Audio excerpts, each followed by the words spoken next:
इसरो का moon mission Chandrayaan-3 कामयाबी के सिर्फ कुछ ही दूरी पर है। 31 अगस्त की शाम 6:04 पर भारत का चंद्रयान-3 चांद की सतह पर सॉफ्ट लैंडिंग करने वाला है। इसको लेकर दुनिया भर की नजर चंद्रयान-3 पर टिकी हुई है। रूस भी 47 वर्षों के बाद कोई मून मिशन को अंजाम दे रहा था, लेकिन रूस का लूना 25 चांद की सतह से टकराकर क्रैश कर गया है। ऐसे में लूना 25 ने रूस के साथ साथ पूरी दुनिया की उम्मीद पर पानी फेर दिया है। लूना 25 के क्रैश होने के बाद दुनिया भर की नज़र अब भारत के चंद्रयान-3 पर आ टिकी है। आज हम आपको चंद्रयान से जुड़ी तमाम जानकारी देने वाले हैं। चंद्रयान-3 की खासियत क्या है? इसे सिर्फ 14 दिनों के लिए ही क्यों भेजा जा रहा है? इसे बनाने में कितना खर्च आया है? इसका उद्देश्य क्या है? चंद्रयान-3 ने अब तक का सफर कैसे तय किया? इसके अलावा भी भारत का पहला मून मिशन चंद्रयान-1 और दूसरा मिशन चंद्रयान-2 के बारे में भी संक्षिप्त में बताएंगे। इसरो का मिशन चंद्रयान-3 को 14 जुलाई दोपहर 2:35 पर आंध्र प्रदेश के सतीश धवन स्पेस सेंटर से लॉन्च किया गया था। यह इसरो का तीसरा मून मिशन है। इससे पहले भी इसरो चंद्रयान-1 और चंद्रयान-2 लॉन्च कर चुका है। इस यान को LVM-3 रॉकेट से भेजा गया है, जो कि भारत का सबसे भारी रॉकेट है। इस रॉकेट का वजन 640 टन है, जबकि इसकी कुल लंबाई 43.5 मीटर है। वहीं चंद्रयान-3 के लैंडर मॉड्यूल का वजन 1.7 टन है, जबकि इसके प्रोपोर्शनल का वजन 2.2 टन है। इसके अलावा लैंडर के अंदर 26 किलो का रोवर भी है। ऐसे में पेलोड का कुल वजन करीब 3 टन का है। चंद्रयान को जिस रॉकेट से भेजा गया है वो 3 स्टेज का है। इसके भीतर कई तरह का फ्यूल जलता है। भारत का ये मून मिशन करीब 700 करोड़ का है। चंद्रयान-3 ने लैंड करने से पहले एक बड़ी सफलता हासिल की है। चंद्रयान ने लैंड करने से पहले एक ऐसे ईंधन की खोज की है जिसे मून फ्यूल बताया जा रहा है। ऐसा माना जा रहा है कि ये अगर ईंधन मिल जाता है तो धरती से पेट्रोल का नामो निशान मिट जाएगा। बता दें कि चंद्रयान-3 चांद की सतह पर पहुंचने के बाद अशोक स्तंभ की छाप छोड़ेगा। पृथ्वी से चंद्रमा तक की दूरी करीब 3.48 लाख किलोमीटर है। चंद्रयान-3 इस दूरी को करीब 40 दिनों में तय करने वाला है। हालांकि अगर इसरो चाहती तो चंद्रयान-3 इस पूरी दूरी को महज 10 से 15 दिनों में ही तय कर सकती थी, लेकिन ये यान पृथ्वी और चंद्रमा की गुरुत्वाकर्षण बल का इस्तेमाल कर चांद की सतह पर सॉफ्ट लैंडिंग करने वाला है।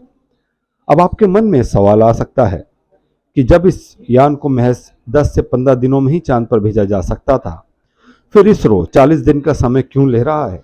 बता दें कि चंद्रयान-3 गुरुत्वाकर्षण बल का लाभ लेकर चंद्रमा तक का सफर कर रहा है। इसमें एक तो खर्च कम आता है और दूसरा क्रैश करने का खतरा भी कम हो जाता है। चंद्रयान-3 के स्पेसक्राफ्ट LVM-3 रॉकेट की मदद से लॉन्च किया गया था। इसके बाद यान धरती का चक्कर काटता रहा और प्रोपोर्शन की मदद से अपना दायरा बढ़ाते गया। फिर 5 अगस्त को चांद की कक्षा में प्रवेश कर गया। चांद की ऑर्बिट में पहुंचने के बाद चंद्रयान-3 करीब 15 दिनों से प्रोपोर्शन की मदद से चांद चक्कर काट रहा है और अपना दायरा कम करते जा रहा है। 23 अगस्त को चंद्रयान-3 चांद की सतह से सबसे नजदीक पहुंच गया और सॉफ्ट लैंड करेगा। बता दें कि चंद्रयान-3 चांद की उस सतह पर जा रहा है जहां के बारे में अभी तक मानव के पास अधिक जानकारी उपलब्ध नहीं है। भारत का ये यान जैसे ही चांद पर पहुंचेगा, उसका लैंडर और रोवर चांद के एक दिन के लिए अर्थात धरती के 14 दिनों के लिए एक्टिव हो जाएगा। यान के रोवर को चांद की सतह पर चलाकर भी देखा जाएगा। चंद्रयान-3 का उद्देश्य सिर्फ भारत के लिए ही नहीं बल्कि पूरी दुनिया के लिए काफी मायने रखता है। अगर चंद्रयान-3 सफल रहता है तो चांद पर कई बड़ी खोज होने की संभावना जताई जा रही है। इस यान का उद्देश्य चांद की सतह पर रासायनिक तत्वों, मिट्टी और पानी जैसे प्राकृतिक संसाधनों को खोज करने का है। इसके अलावा चांद की विराल और उजाड़ सतह के नीचे सोना, प्लेटिनम और यूरेनियम जैसे कई बहुमूल्य धातु होने की संभावना जताई जा रही है। इसलिए मिशन काफी अहम माना जा रहा है। चंद्रयान-3 के लैंडर और रोवर को चांद के साउथ पोल पर उतारा जाएगा, जो कि 14 दिन तक चंद्रमा की सतह पर प्रयोग करेंगे। प्रोपोर्शन मॉड्यूल चंद्रमा की कक्षा में रहकर ही धरती से आने वाले रेडिएशन का अध्ययन करेगा। इसके अलावा इस मिशन के जरिए यह भी पता लगाया जाएगा कि चांद की सतह पर भूकंप कैसे आते हैं। आपके मन में सवाल जरूर हो सकता है कि हम करोड़ों रुपए खर्च कर चंद्रयान 3 को मून पर भेज रहे हैं, फिर भी ये मिशन सिर्फ 14 दिन के लिए ही क्यों है? बता दें कि चंद्रमा पर 14 दिन तक रात और 14 दिन तक उजाला रहता है। रात होते ही चंद्रमा का तापमान 100 डिग्री सेल्सियस से भी कम हो जाता है। चंद्रयान के लैंडर और रोवर उजाला के समय तो अपने सोलर पैनल्स की मदद से पावर जनरेट करेगा, लेकिन जैसे ही रात होगी पावर जनरेशन प्रोसेस रुक जाएगा। बिना पावर जनरेशन इलेक्ट्रॉनिक्स भयंकर ठंड को झेल नहीं पाएंगे और खराब हो जाएंगे। इसलिए इसे 14 दिन के लिए मिशन पर लगाया जाएगा। बता दें कि चंद्रयान 3 में कुल 4 इंजन लगाए गए हैं, जबकि चंद्रयान 2 में 5 इंजन लगाए गए थे। इस बार लैंडर में चारों कोनों पर एक एक इंजन लगाया गया है। पिछली बार लैंडर के चारों कोनों के अलावा बीच में भी एक इंजन लगाया गया था। चंद्रयान 2 में 5वां इंजन लगाने के यान कम फ्यूल ही अपने साथ ले जा सका था, इसलिए इस बार 5वें इंजन को हटा दिया गया है ताकि ज़्यादा फ्यूल अपने साथ लेकर जाया जा सके। चंद्रयान 3 की फाइनल लैंडिंग 2 इंजन की मदद से ही होगी, जबकि अन्य 2 इंजन को आपातकालीन स्थिति में काम करने के लिए लगाया गया है।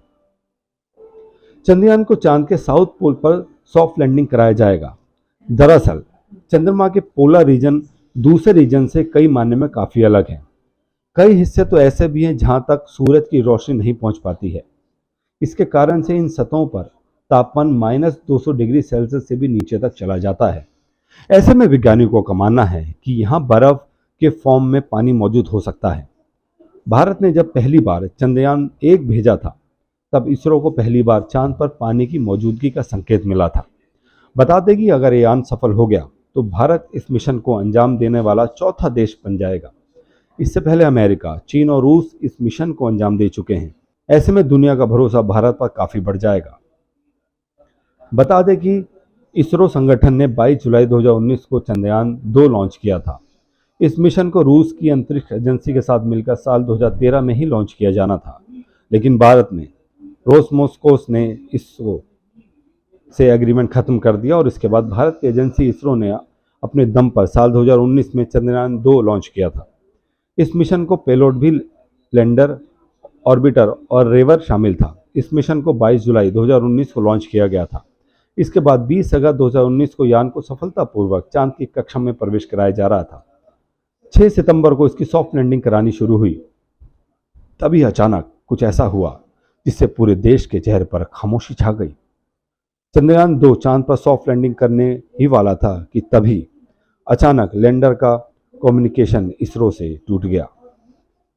इस दौरान चंद्रयान 2 का विक्रम लैंडर फिक्स 55 डिग्री के बजाय 410 डिग्री तक झुक गया था। इस दौरान विक्रम लैंडर चंद्रमा से महज 400 मीटर की दूरी पर था, लेकिन संपर्क टूटने के साथ ही देशवासियों की आस भी टूट गई थी। बता दें कि चांद पर लैंड करने से पहले विक्रम लैंडर की स्पीड 1683 मीटर प्रति सेकंड से घटाकर 146 प्रति सेकंड कर दी गई थी। यानी जैसी लैंडिंग के दूसरे फेज में पहुंचा तभी ब्रेकिंग सिस्टम में गड़बड़ी आ गई और यान लैंड करने से 400 मीटर ऊपर ही संपर्क खो बैठा था। हालांकि इसके 4 दिनों के बाद लैंडर को लॉकेट तो कर दिया गया था, लेकिन उससे कम्युनिकेशन नहीं हो पा रहा था। ऐसे में भारत का ये मून मिशन फेल हो गया था। इसके बाद भी इसरो ने हार नहीं मानी और महज 4 साल के बाद ही चंद्रयान 3 लॉन्च कर दिया। भारत सरकार ने नवंबर 2003 में पहली बार भारतीय मून मिशन के लिए इसरो के प्रस्ताव चंद्रयान 1 को मंजूरी दी थी। इसके करीब 5 साल बाद यानी 22 अक्टूबर 2008 को इसरो ने चंद्रयान 1 को आंध्र प्रदेश के सतीश धवन स्पेस सेंटर से लॉन्च किया था। फिर 8 नवंबर 2008 को चंद्रयान चांद की कक्षा में प्रवेश कर गया था। चंद्रयान 1 को पोलर सैटेलाइट लॉन्च व्हीकल यानी PSLV-C 11 रॉकेट के जरिए लॉन्च किया गया था। इसका उद्देश्य भारत की स्पेस टेक्नोलॉजी के प्रदर्शन के साथ साथ चांद की भौगोलिक स्थिति का पता करना और खनिज पदार्थों की खोज करना था। भारत का पहला मून मिशन सफल रहा था। चंद्रयान 1 ने करीब 1 साल तक चांद की ऑर्बिट में रहकर 3400 चक्कर काटे और अंतरिक्ष एजेंसी को डेटा भेजता रहा। इसके बाद 29 अगस्त 2009 को यान से हमेशा के लिए संपर्क टूट गया। आपको बता दें कि चांद पर पानी होने का अंदेशा पहली बार चंद्रयान 1 ने ही दिया था, जिसकी घोषणा नासा ने सितंबर 2009 में भी की थी। इस तरह भारत का पहला मून मिशन सफल रहा था। आज के लिए इतने ही, ज़्यादा खबरों के लिए देखते रहिए वी नेशन न्यूज़।